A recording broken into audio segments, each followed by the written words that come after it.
Imagine a world way in the future, a world of amazing technology. Our story begins right there. The head of a big tech company, a guy named Mark, was about to unveil his latest, greatest invention to a huge crowd. And what was it? A robot. Not just any robot, but a little digital friend for kids, which they called a B-bot.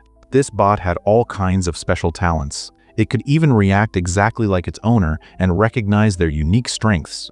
Mark's invention was an instant sensation. Soon, it seemed like everyone in the city had a B-bot. Now, meet a young boy named Barney. He was one of the very few who didn't have a B-bot, and honestly, he was pretty miserable about it. He watched everyone around him constantly glued to their B-bots, and the feeling of being alone was huge. Even his teacher noticed how isolated Barney was at school. She tried to help by making him sit on a special bench, hoping other kids would come and befriend him. But, as often happens, it went completely wrong. Instead of making friends, the students just made fun of him. Annoyed and hurt, Barney went home. He lived with his dad and his grandmother. Today was a tough day for another reason. It was his birthday. He just couldn't face the embarrassment. His dad and grandmother went out to buy him a present. All Barney could do was pray that, somehow, that gift would be a B-bot.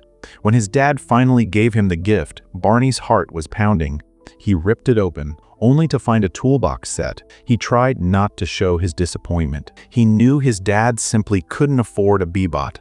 Then the doorbell rang. Barney opened the door, and there, sitting in front of him, was a wrapped gift. Hope surged through him again. Maybe this was it. He tore into the paper and found a stone inside.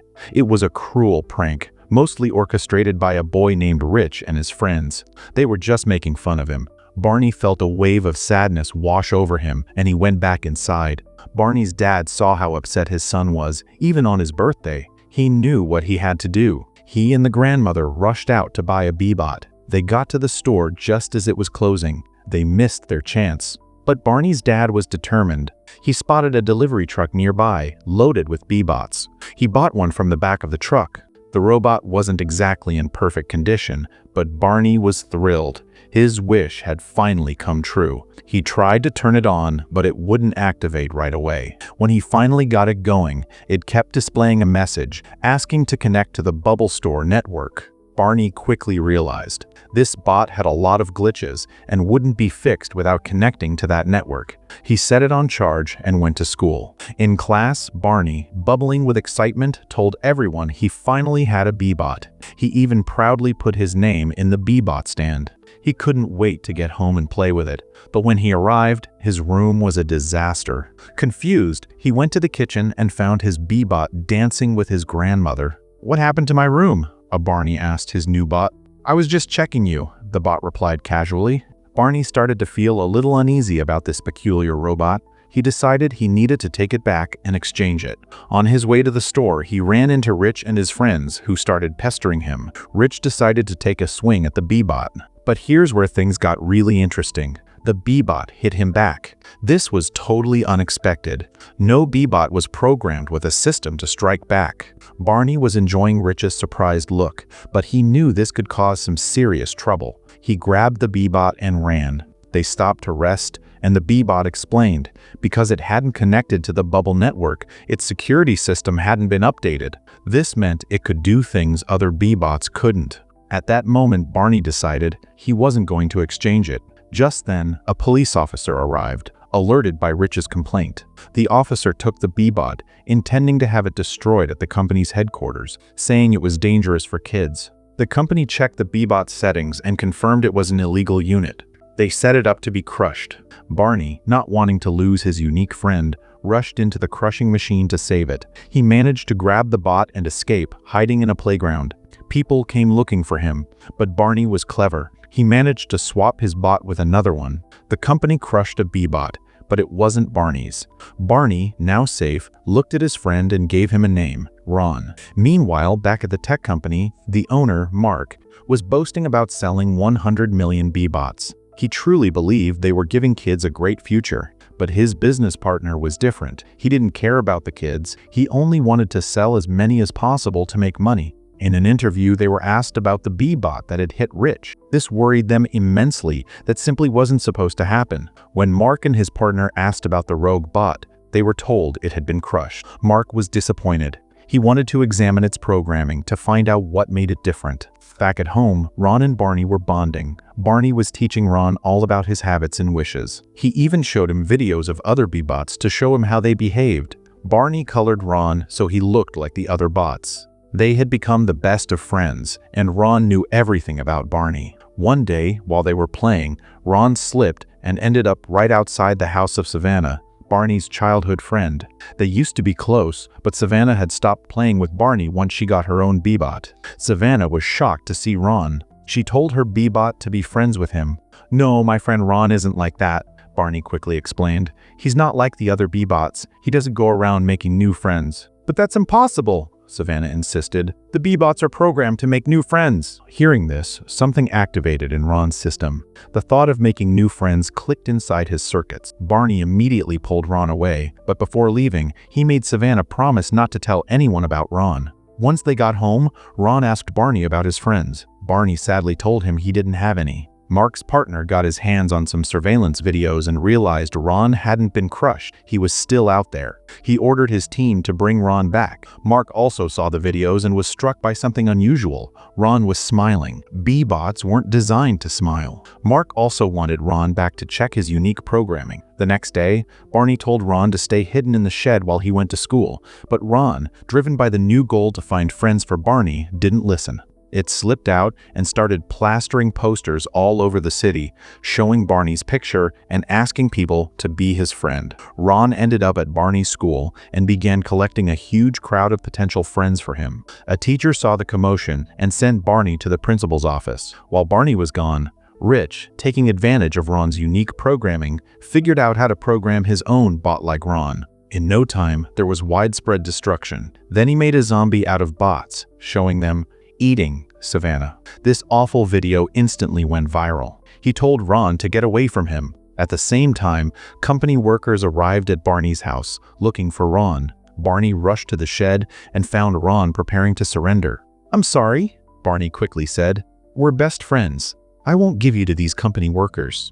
On the way, they met Savannah, who was visibly depressed. The viral video had hurt her deeply. Barney asked her again not to tell anyone about Ron and left. They spent the night sleeping under a small shelter in the forest. Barney, feeling safe with Ron, confessed how lonely he'd been since his mother left. "I will never leave you," Ron promised. Meanwhile, Barney's dad and grandmother went to Savannah's house, asking if she knew where Barney was. Savannah kept her promise and didn't tell them anything. Barney's dad felt like he just didn't understand his son. Then, Savannah went to Rich. She admitted that everything that had happened was their fault because they had teased Barney so much. They had to help him now.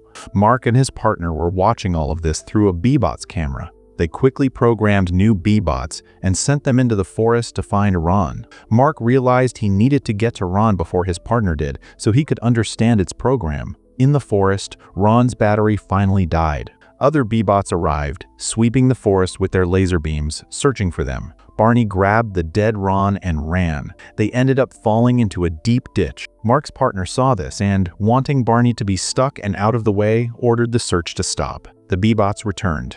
It was a freezing night, and Barney's asthma started acting up badly. He was struggling to breathe. Seeing this, Ron used the very last bit of its battery life to carry Barney all the way back to the city. Savannah and Rich saw Barney and Ron emerging from the forest. Barney was in terrible condition. Worried, they rushed to help.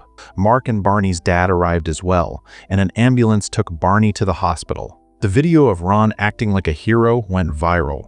Mark's partner saw it as a business opportunity, figuring the hero story would drive sales. Mark went to the hospital with Ron to see Barney. He told Barney that he had repaired his B-bot. But when Barney met Ron, he realized he was different. He wasn't the unique friend he had made. He was just a regular B-bot again. Barney asked Mark to put the old, original code back in. Mark agreed, but he quickly found out that the code was stored on his company's main server. To make things worse, his partner had locked him out of the company and taken over. They hatched a plan. They had to go to the headquarters and fix Ron. At the same time, Mark's partner was holding a press conference, assuring the public that the other B-bots were fine. Mark and Barney, along with Barney's dad and grandmother, made their way to the headquarters.